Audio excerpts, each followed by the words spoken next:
What is up, guys? Welcome back to another Road to Necromunda.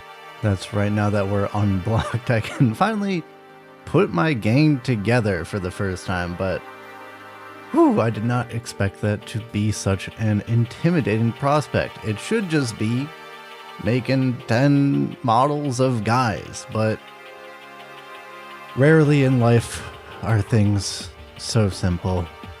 You see, the problem with Necromunda is that you start a campaign at 1,000 credits, a reasonable amount of points to spend on people, gear, weapons, things of that nature. But throughout the campaign, you are earning additional credits and upgrading that gear, getting better weapons, more advanced utilities, things of that nature.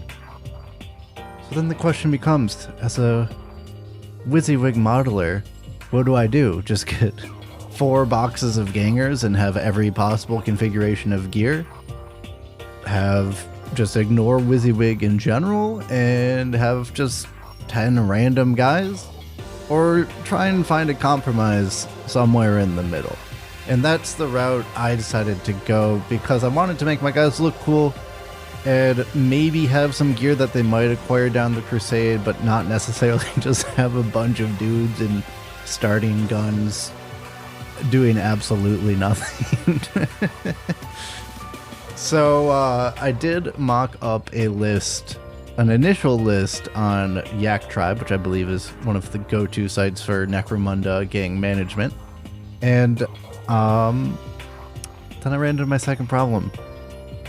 I didn't know how I wanted to upgrade my guys, what guns were good, what would be useful to get, what was even viable for in terms of funness. Is there anything that's just absolutely garbage?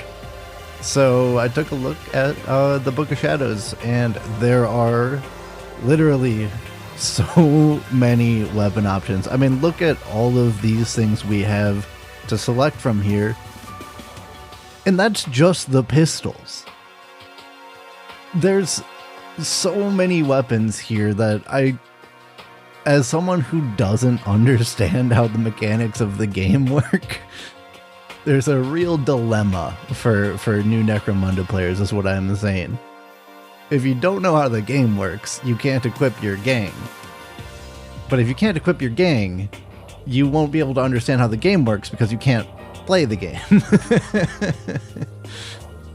So I kind of just went by feeling about what's cool, what I had heard about online, and consulted with my local Necromunda Discord community to make sure nothing I was choosing is absolute garbage.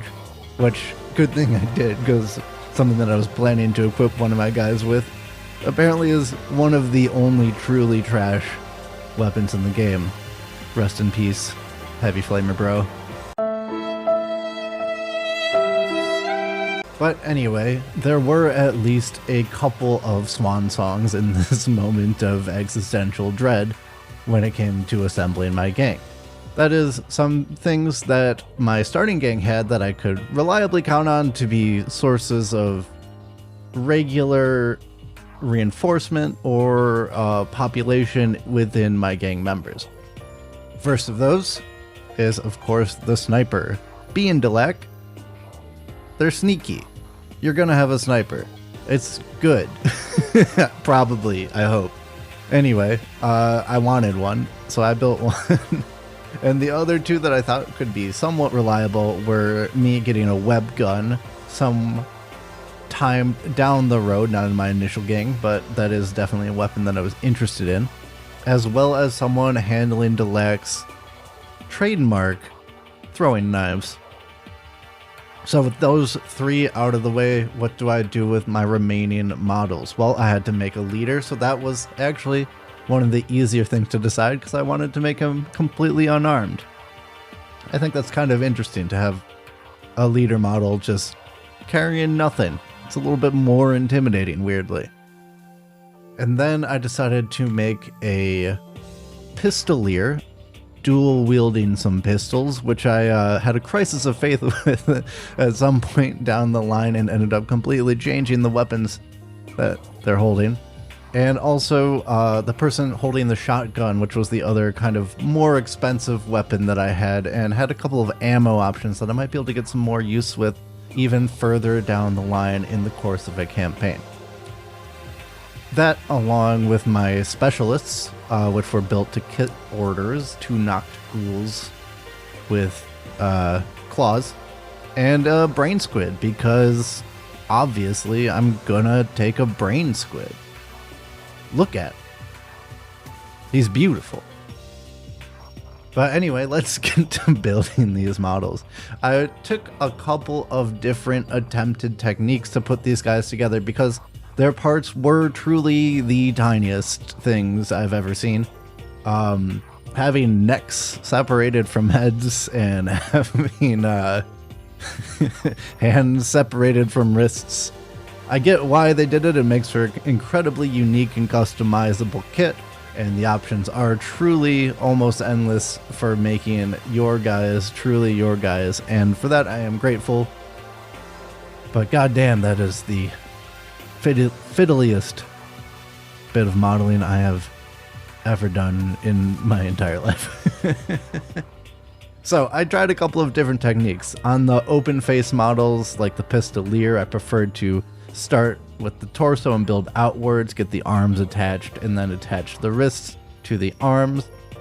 For the dual-handed weapons holders, that was a little bit trickier. I had to, I tried to attach one arm to it and to the gun, and then the other arm to the torso, and then try and kind of match those up so I could get something that aligned as closely as possible to having no gaps. And sometimes it worked and sometimes it kind of didn't, and I used some sprue goo to assuage those situations. But all in all, this was a very fun assembly process, just getting all of the details on the guys, getting their poses just right, and adding and mixing and matching all of those options to create some pretty interesting characters, along with plenty of personality. At this point in the bash, I had pretty much all of their weapons affixed, and I was looking at their heads when I noticed something interesting that I hadn't noticed about Delaque models before. You see, in the back of their heads, there's some strange ridges. Not quite the same as a Gene Stealer Cult's forehead shenanigans going on, but definitely a weird sort of non-totally human thing. Perhaps just a mutation, or perhaps something a little bit more sinister.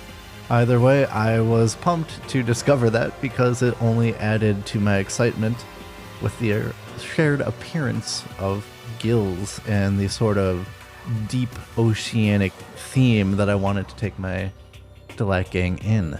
So, absolutely chuffed with that discovery, I decided to go about assembling my leader, which required just a little bit of kit bashing too.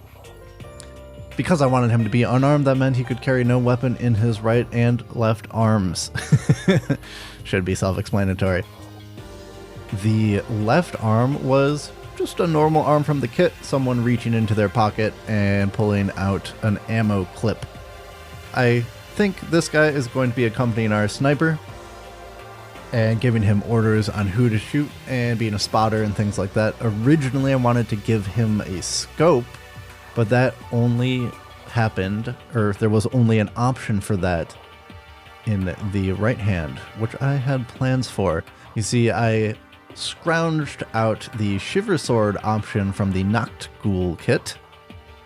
Try saying Knocked Ghoul 3 times fast.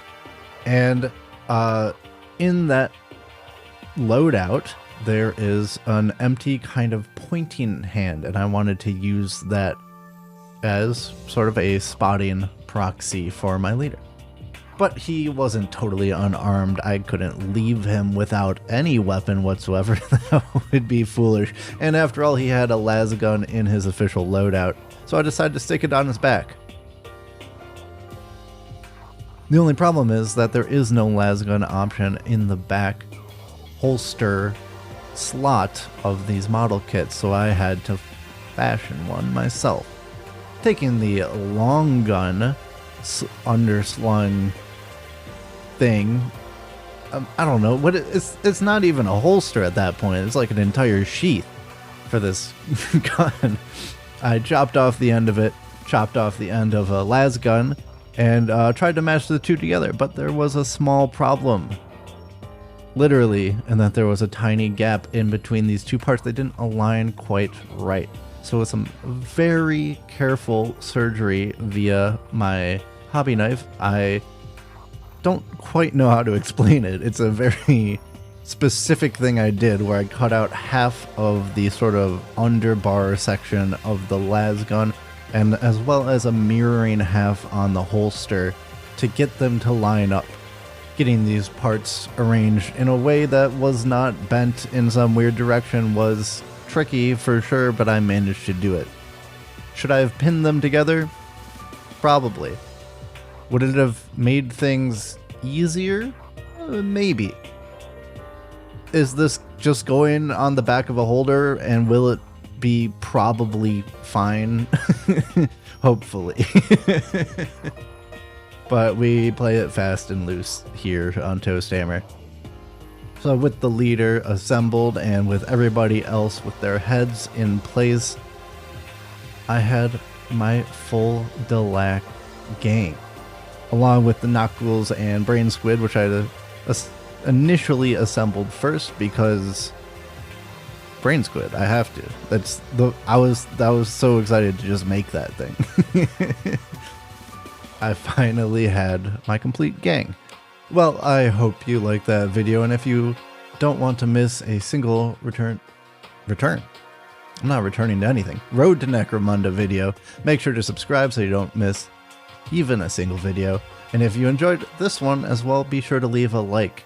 How have you outfitted your Necromunda, guys? Have I made a massive mistake in my weapon choices? I do still have 3 torsos, so please let me know in the comments if I absolutely need to change something, or if you have any recommendations for an extra 3 bodies and what interesting weapons or loadouts I can give them. Otherwise, I will catch you guys next time. Peace!